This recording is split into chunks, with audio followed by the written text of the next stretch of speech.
Subscribe कीजिए आपके अपने चैनल को, उसके बाद नोटिफिकेशन के लिए बेल आइकन दबाइए ताकि इसी तरह से आपको वीडियो प्राप्त होती रहे। धन्यवाद। हर हर महादेव, जय माता दी। प्रिय दर्शकों, कैसे हो आप लोग? उम्मीद करता हूँ कि आप अच्छे होंगे, स्वस्थ होंगे और खुशहाल जिंदगी जी रहे होंगे। और ये मैं हमेशा प्रभु से आपके लिए प्रार्थना भी करता हूँ, करनी भी चाहिए कि आप सब अच्छे हों, स्वस्थ हों, खुशहाल हों, आपका जीवन खुशहाली भरा हो, समृद्धि भरा हो, आपके जीवन में कोई कष्ट, कोई परेशानी ना आए, यही हमारी कामना है। तो एपिसोड पसंद आए तो आप लाइक कर दीजिएगा, आपका धन्यवाद। तो आप सब्सक्राइब कर लीजिएगा ताकि इसी तरह से आपको वीडियो प्राप्त होती रहे। और जो आपने जो प्रश्न भेजे थे उनका उत्तर आपको बताएंगे। जन्म कुंडली से संबंधित काफी सारे प्रश्न आ रखे थे, स्वपन भी आपको बताएंगे। और आप सब्सक्राइब कर लीजिएगा ताकि कोई भी आपका प्रश्न हो निःशुल्क आप पूछ सकते हो जन्म कुंडली से संबंधित। तो चलिए प्रथम प्रश्न लिया जाए, उसके स्वपन भी आपको बताएंगे उसके पश्चात। तो प्रथम जो आपने भेजा था, क्या कहते हैं, जन्म कुंडली से संबंधित प्रश्न, तो वो था विजेंद्र कुमार जी का। इनका प्रश्न ये था कि शुभ अंक क्या है। तो कोई देखिए, आपके मन में भी प्रश्न उठता होगा कि मुझे कौन सा रत्न धारण करना चाहिए और कौन सा मेरा शुभ अंक रहेगा जिस पर मैं सबसे ज्यादा भरोसा कर सकता हूं, मोटरसाइकिल, घर का नंबर, कार का नंबर, अन्य कहीं जगह प्रयोग कर सकूं।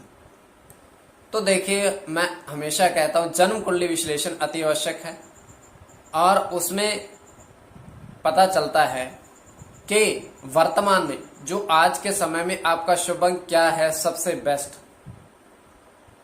तो विजेंद्र कुमार जी, आपके जो शुभ अंक हैं 6 शुक्र और 8 शनि, 2 अंक सबसे ज्यादा आपके लिए महत्वपूर्ण है। कब तक? 2022 अंत तक आपके लिए ये अच्छे हैं।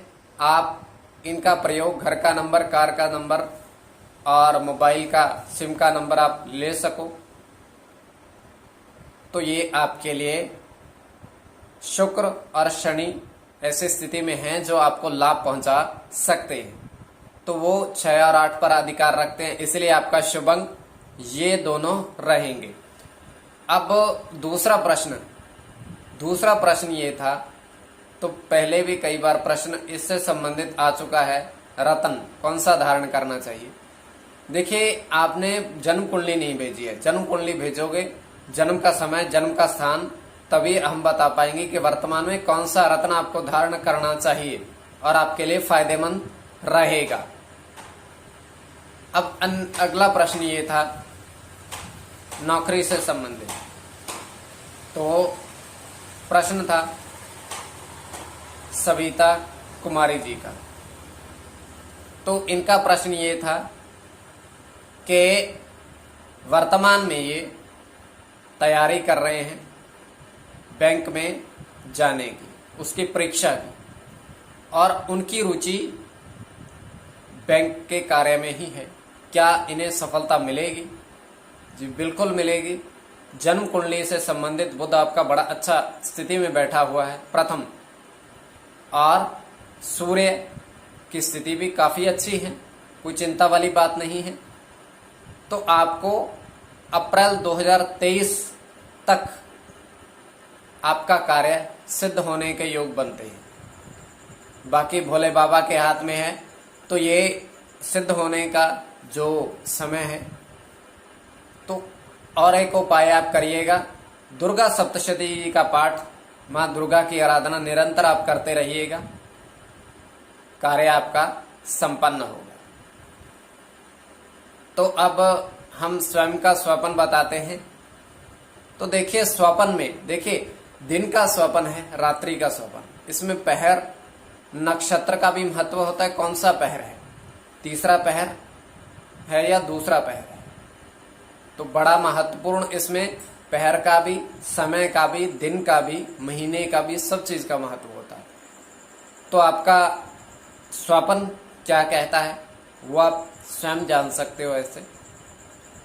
तो हम बताते हैं जो हमारा स्वपन तृतीय पहर का 1:02 समाप्ति का समय। तो हम देख पा रहे हैं कि एक विशालकाय, क्या विशालकाय समंदर, जल, विशालकाय समंदर मतलब जल, तो उसके जो किनारे पर हैं, किनारे पर बैठे हैं दो व्यक्ति बैठे हुए हैं और वो जल की तरफ देख रहे हैं। और वहां से एक लकड़ी का टुकड़ा, बड़ा सा टुकड़ा बहकर आता है और वो दोनों व्यक्ति उसको उठाते हैं। दोनों व्यक्ति जैसे ही देखते हैं तो 2, 3, प्रथम तो 2, 3, 8, 9, 6, 5, 1, 0 ये उस पर अंक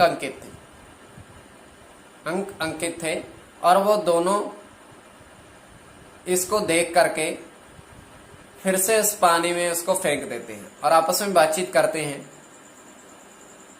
कि ये महत्वपूर्ण नहीं है, हमें लकड़ी का टुकड़ा नहीं चाहिए था इसलिए हमने फेंक दिया है, और हमें 10 तारीख को जो प्राप्त हुआ था, 10 तारीख को जो प्राप्त हुआ था, अब आज फिर से वही प्राप्त होगा।